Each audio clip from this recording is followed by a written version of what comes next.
Assalamualaikum warahmatullahi wabarakatuh. Perkenalkan, nama saya Stabita Firdausi. Saya adalah mahasiswi dari Universitas Pancasakti Bekasi, Fakultas Ekonomi dan Bisnis, Program Studi Manajemen, dengan NIM 2892150140. Video ini saya buat guna untuk memenuhi nilai tugas ujian tengah semester mata kuliah digital bisnis dengan dosen pengampu Ibu Cynthia Anissa Rahman Putri, SPD MPDE. Pengertian strategi bisnis digital. Strategi digital adalah proses menentukan visi, tujuan, peluang, dan aktivitas terkait organisasi untuk memaksimalkan manfaat bisnis dari inisiatif digital bagi organisasi. Ini dapat berkisar dari fokus perusahaan yang mempertimbangkan peluang dan resiko yang lebih luas yang berpotensi diciptakan oleh digital. Misalnya, perubahan dalam industri penerbitan, dan seringkali mencangkup kecerdasan pelanggan, kolaborasi, eksplorasi produk atau pasar baru, optimalisasi penjualan dan layanan, arsitektur teknologi perusahaan dan proses, inovasi dan tata kelola. Untuk lebih banyak upaya pemasaran dan berfokus pada pelanggan seperti web, seluler, e-commerce, sosial, pengoptimalan situs dan mesin telusur, serta periklanan. Pendekatan dalam strategi digital. Di sini ada beberapa pendekatan. Yang pertama adalah mengidentifikasi peluang atau tantangan dalam berbisnis, di mana aset online dapat memberikan sebuah solusi. Yang kedua ada mengidentifikasi kebutuhan yang tak terpenuhi dan menyesuaikan tujuan terdekat dari pelanggan, kemudian menyelaraskan peluang bisnis. Yang ketiga adalah mengembangkan visi tentang bagaimana aset online bisa memenuhi bisnis mereka dan kebutuhan pelanggan, tujuan serta peluang dan tantangan.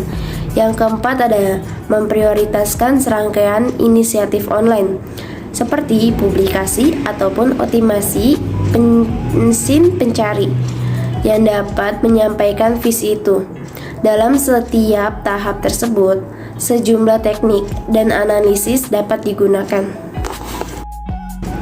Langkah-langkah dalam strategi digital. Yang pertama adalah kenali pelanggan Anda.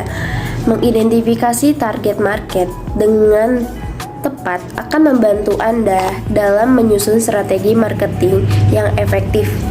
Anda bisa mengelompokkan target market seperti kelompok berdasarkan usia, jenis kelamin, tingkat pendidikan, tingkat ekonomi, dan sebagainya.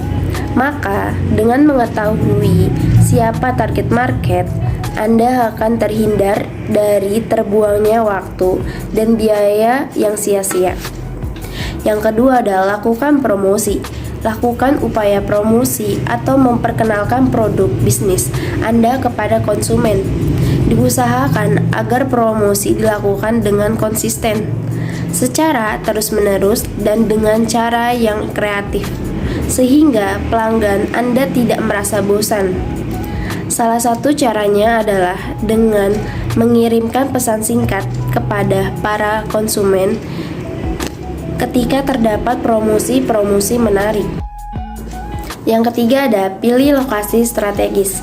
Hal ini menjadi faktor penting dalam strategi pemasaran. Coba Anda perhatikan, outlet ataupun toko roti Holland Bakery selalu berada di lokasi yang strategis.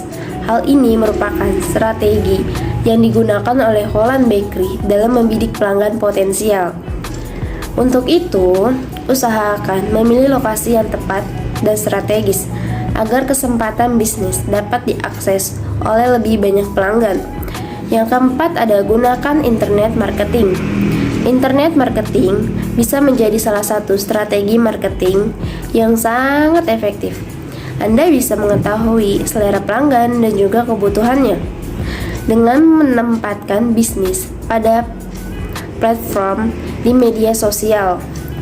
Terlebih mengingat saat itu transaksi jual beli secara online semakin murah dengan jumlah transaksi yang selalu meningkat setiap tahunnya.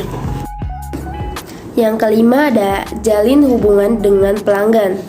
Memelihara pelanggan lama lebih mudah dibandingkan mendapatkan pelanggan baru. Hal ini dikarenakan biaya yang dibutuhkan untuk menarik pelanggan baru 6 kali lipat lebih besar dibandingkan memelihara kepercayaan pelanggan lama. Untuk itu, buatlah database pelanggan. Masukkan data-data penting beserta dengan kemajuan yang sudah dicapai. Langkah yang ke-6 ada the power of focus. Kekuatan fokus terbukti bisa mengantarkan Apple menuju kesuksesannya. Apple fokus pada produknya dan sanggup menghasilkan miliaran dolar hingga kini. Kesuksesan Apple tersebut dapat diraih karena mereka fokus dengan sumber daya dan produk yang lebih sedikit namun inovatif. Strategi bisnis di era digital. Memaksimalkan penggunaan teknologi. Strategi yang pertama dan yang paling utama adalah memaksimalkan penggunaan teknologi. Di era digital seperti saat ini, teknologi sangat berperan penting dalam semua aspek kehidupan, termasuk dalam mengembangkan bisnis. Yang kedua adalah fokuskan promosi melalui sosial media. Agar bisnis Anda bisa berkembang, Anda bisa menggunakan semua sosial media untuk promosi. Namun, tentu saja setiap sosial media mempunyai karakteristik yang berbeda-beda. Jadi, Anda harus menyesuaikan cara promosi di setiap sosial media. Yang ketiga adalah gunakan strategi digital marketing. Cara digital marketing yang mudah adalah dengan bergabung dengan e-commerce atau membuat e-commerce sendiri. Melakukan digital marketing memang tidaklah mudah. Anda harus membutuhkan seseorang ahli agar bisa memaksimalkannya. Yang keempat adalah lakukan inovasi dalam berbisnis. Inovasi sangat Anda perlukan agar bisa tetap bersaing di era digital yang serba canggih saat ini.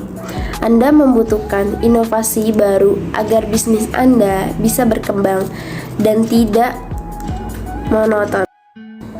Hal yang harus diperhatikan dalam strategi bisnis yang konsistensi. Dengan adanya konsistensi terhadap semua area marketingnya dapat membantu mengurangi biaya dan meningkatkan efektivitas penciptaan merek. Yang B, perencanaan.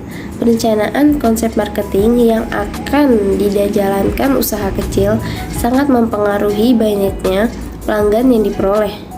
Oleh karena itu, luangkan waktu untuk merencanakan strategi marketing, anggaran marketing, serta konsep lainnya yang berhubungan dengan pemasaran. Yang C, target market. Mendefinisikan secara tepat pangsa pasar yang dituju. Dengan memilih suatu atau lebih dari segmen pasar yang akan dimasuki, target pasar yang jelas akan membuat konsep marketing lebih mudah dilaksanakan. Yang D, anggaran. Menghitung anggaran marketing merupakan bagian yang berat dan membutuhkan keakuratan hasil hitungan. Dari anggaran yang dibuat, dapat dipersiapkan dana yang akan dibutuhkan untuk pemasaran. Biasanya, suatu usaha kecil membuat anggaran dengan tidak terlalu akurat, sehingga tidak terjadi pemborosan. Yang E, marketing mix. Marketing mix biasanya dijelaskan sebagai produk, harga, tempat, dan promosi. Sebagai pengusaha kecil, perlu memutuskan dengan spesifik produk atau jasa, harga yang sesuai, di mana dan bagaimana Anda akan mendistribusikan produk Anda, dan bagaimana orang lain dapat mengetahui tentang produk yang ditawarkan.